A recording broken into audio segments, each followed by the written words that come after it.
ओम नमः शिवाय। जय माता रानी। दोस्तों, आप देख रहे हैं आपका अपना YouTube चैनल व्रत त्योहार टोटके। मैं हूं आपके साथ रिमझिम शर्मा। दोस्तों, महाशिवरात्रि बेहद नजदीक है और ऐसे में हम सभी शिव भक्त बाबा भोलेनाथ की पूजा आराधना की तैयारियों में हैं। जिसके मन में जो कामना है और जिसके जीवन में जो नहीं है, हम वो बाबा भोलेनाथ से मांगने की तैयारियों में भी कह सकते हैं। दोस्तों, संतान सुख एक ऐसी चीज है जो सही वक्त पे अगर जीवन में नहीं मिल पाती है तो बहुत परेशानी होती है। शादी को अगर एक वक्त हो गया है, घर में बच्चे की किलकारी नहीं गूंज रही है, तो ऐसे में सब कुछ अच्छा नहीं लगता।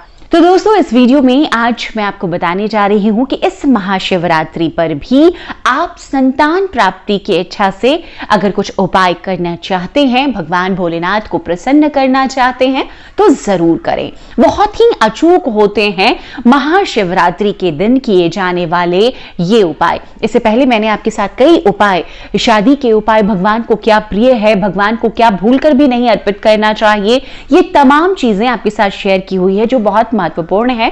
अगर हम शिव पूजा के लिए जाते हैं, तब भगवान को खुश करना चाहते हैं तब। तो दोस्तों, इस वीडियो में मैं आपको जानकारी देने जा रही हूं। बहुत सारे सवाल आते हैं कि संतान प्राप्ति की इच्छा है लेकिन दिक्कतें आ रही है, हम डॉक्टर से दिखा कर थक गए हैं, कोई परेशानी भी नहीं बताते, बावजूद इसके संतान की प्राप्ति नहीं हो रही है। तो ऐसे में आप भोलेनाथ को प्रसन्न जरूर करें और उनके सामने अपनी संतान प्राप्ति की कामना जरूर रखें इस महाशिवरात्रि को। तो जो पहला उपाय है दोस्तों, वो मैं आपको बता दूं। भगवान को हम अभिषेक तरह तरह के द्रव्यों से करते हैं, तरह तरह की चीजों से करते हैं। संतान सुख की कामना के लिए हमें भगवान भोलेनाथ का अभिषेक करना चाहिए गाय के दूध से। तो दोस्तों, जो ये पहला उपाय है उसमें आपको यही करना है, भोलेनाथ का अभिषेक शिवरात्रि के दिन आप गाय के दूध से जरूर करें। कोशिश करें अगर पति पत्नी दोनों मिलकर कर सकते हैं। देखिए, संतान प्राप्ति का जो भी उपाय होता है, मैं पहले भी आपके साथ कई वीडियो शेयर किए हैं, उसमें भी मैं यही बताती हूं कि संतान प्राप्ति के उपाय में कोशिश करके पति और पत्नी साथ मिलकर उस उपाय को करें तो बहुत उत्तम होता है। तो आप दोनों लोग जाएं, इस दिन मंदिर में भगवान की पूजा अर्चना करें और गाय के दूध से उनका अभिषेक करें। ऐसा आप देखिए, कोशिश करके अगर आप 40 दिनों तक कर सकते हैं तो बहुत ही उत्तम है। लेकिन अगर दिक्कतें आ रही हैं, 40 दिनों तक आप नहीं कर पा रहे हैं, तो कम से कम 11 दिनों तक तो जरूर करें। हालांकि मैं आपको यही सुझाव दूंगी, भगवान शिव को प्रसन्न करने के लिए कोई भी हम नियम अपनाते हैं तो हमें 40 दिनों तक उस नियम का पालन करना चाहिए। तो आप भी ऐसा ही करें। देखिए, एक और दूसरी महत्वपूर्ण बात कि अगर वक्त की कमी है और अगर चालीसा हम कर रहे हैं तो ये मन में आता है कि हम शिव मंदिर रोज कैसे जाएंगे। देखिए दोस्तों, थोड़ा मेहनत तो हमें भी करना पड़ता है इस तरह के उपायों में, हमारी कामना पूर्ति के उपायों में। आप चाहते हैं तो आप घर पर भी कर सकते हैं, अगर धातु के शिवलिंग पूरे परिवार सहित हैं आपके पास तो। लेकिन ऐसे उपायों में मैं यही सुझाव दूंगी कि आप मंदिर जाकर ही करें, उत्तम फलों की प्राप्ति के लिए। संतान प्राप्ति की इच्छा के लिए आपको ये जो दूसरा उपाय मैं बता रही हूं, ये भी आपको जरूर करना चाहिए। इस उपाय में क्या है, आप घर पर कर सकते हैं, ये घर का उपाय है।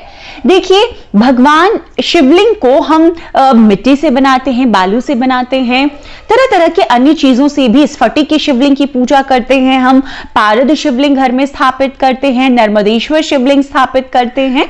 तो इस उपाय में आपको घर में शिवरात्रि के दिन में 11 आटे के शिवलिंग तैयार करने हैं। आप आटे के शिवलिंग तैयार कर लेंगे, थोड़ा सा उन्हें सूख जाने दें, सुबह आप स्नान ध्यान करके तैयार कर लें।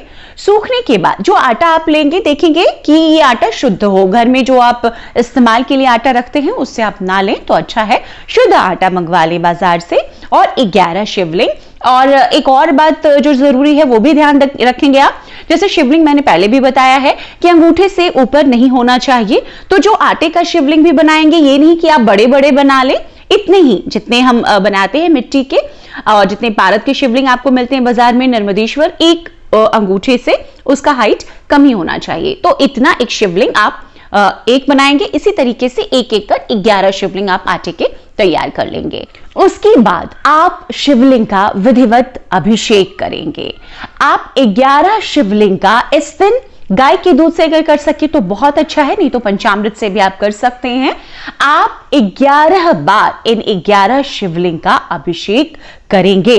पति पत्नी दोनों मिलकर करें। अगर मुश्किल है, नहीं कर पा रहे, पति साथ नहीं है या पत्नी साथ नहीं है, तो आप अकेले भी कर सकते हैं अपनी कामना के साथ में। सुबह की पूजा जब आप करते हैं तभी इस उपाय को कर लें और पूरे जैसे जो भी आपको मिल जाए भगवान शिव की प्रिय वस्तुएं, बेलपत्र की उपलब्धता आप रखें, आप सफेद आंकड़े के फूल रखें, भगवान को सफेद चंदन प्रिय है, भोग में कुछ रखें और धूप दिखाएं। तो इस तरीके से आपको महाशिवरात्रि के दिन इन 11 आटे के शिवलिंग की विधिवत पूजन अर्चन करनी है। देखिए, अब इस 11 आटे के शिवलिंग का जो उपाय मैं बता रही हूं आपको, ये आपको महाशिवरात्रि के दिन करना है और इसी दिन करना है।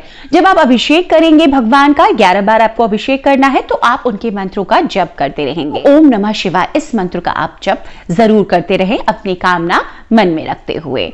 अब अगले दिन, महाशिवरात्रि के अगले दिन सुबह जब आप पूजन करते हैं, व्रत आप खोलते हैं, उसके पहले आपको विधिवत शिवलिंग का पूजन करना है एक बार फिर से, और फिर इनका विसर्जन आपको कर देना है। इन 11 आटे के शिवलिंग का विसर्जन देखिए आप बहते जल में प्रवाहित कर सके, क्योंकि ऐसी कोई चीज नहीं है जिससे जल की गंदगी को लेकर तरह तरह के लोग सवाल करने लगते हैं, इसलिए मैं बता रही हूं।